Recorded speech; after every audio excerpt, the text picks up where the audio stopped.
सनी मान कोस्कर जी। राधे राधे। राधे राधे महाराज जी। महाराज जी, मैं कंपटीशन जो तैयारी करते हैं बच्चे आईएएस आईपीएस उन बच्चों को शिक्षित करता हूँ। महाराज जी, आप पूछ रहे हैं कि शिक्षा में आध्यात्मिकता का स्थान क्या होना चाहिए। महाराज जी, आध्यात्मिकता का स्थान तो सर्वोपरि है। अब जैसे बालक है, अगर वो पवित्र जीवन व्यतीत करे, जैसे ब्रह्मचर्य है, व्यसन रहित है, गंदी बातों से दूर है, गंदे दृश्यों से दूर है, तो एक बहुत अच्छा उन्नति करने वाला विद्यार्थी होगा, वो स्मृतिवान होगा। और जैसे ब्रह्मचर्यहीन है, नशा करता है, गंदे आचरण करता है, तो ये आधुनिकता उसकी इस बात को नहीं रोक पाएगी। आध्यात्मिकता ही उसे रोक सकती है। आध्यात्मिकता पवित्रता और भौतिकवाद से ऊपर उठाती है। आधुनिक पढ़ाई भौतिकवाद को पुष्ट करती नहीं, पुष्ट करती। तो भौतिकवाद पुष्ट होने में यही सुख नजर आते हैं, लेकिन अध्यात्म आत्म सुख की तरफ बढ़ाता है, भगवत सुख की तरफ बढ़ाता है। वो भौतिक सुखों की तरफ नहीं बढ़ाता है, भौतिक सुखों को कंट्रोल करके भोगता है।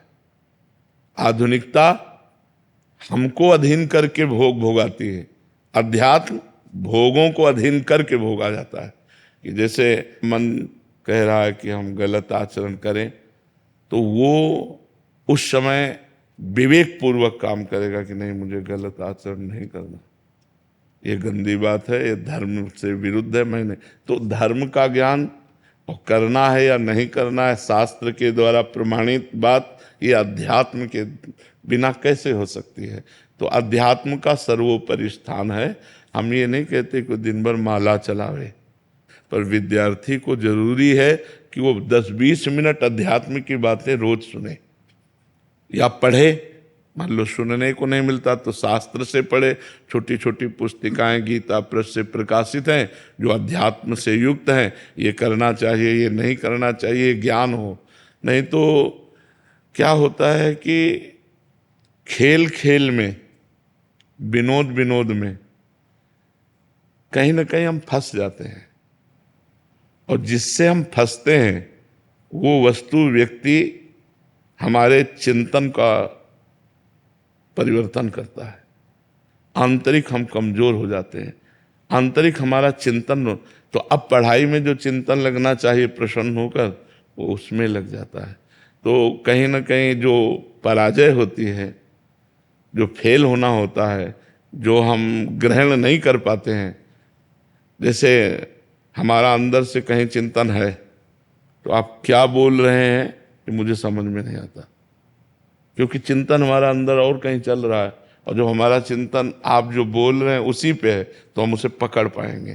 तो आंतरिक चिंतन को संभालना अध्यात्म का काम है। और चिंतन संभल गया तो चाहे वो भगवान का चिंतन हो, चाहे विद्या का चिंतन हो, चाहे किसी विषय का चिंतन हो, वो परफेक्ट उसमें रहेगा। तो हमें लगता है विद्यार्थियों को ब्रह्मचर्य से रहना चाहिए जब तक ब्याह ना हो, और व्यसन का त्याग करना चाहिए। कोई नशा नहीं होना चाहिए, और किसी तरह गंदे दृश्यों को देखना, गंदी बातें नहीं होनी चाहिए। तो बहुत अच्छे विद्यार्थी बन जाएंगे, वो उन्नतिशील हो जाएंगे, या वो बहुत अच्छे अध्यापक बन जाएंगे, बहुत अच्छे जज बन जाएंगे, बहुत अच्छे वकील बन जाएंगे, बहुत अच्छे नेता बन जाएंगे। जो पवित्र आचरण है वही अग्रसर हो सकता है, समाज सुख को प्रदान कर सकता है। नहीं तो वो गंदा आचरण वाला, गंदा विचार वाला, वो शोषण कर सकता है, पोषण नहीं। जी।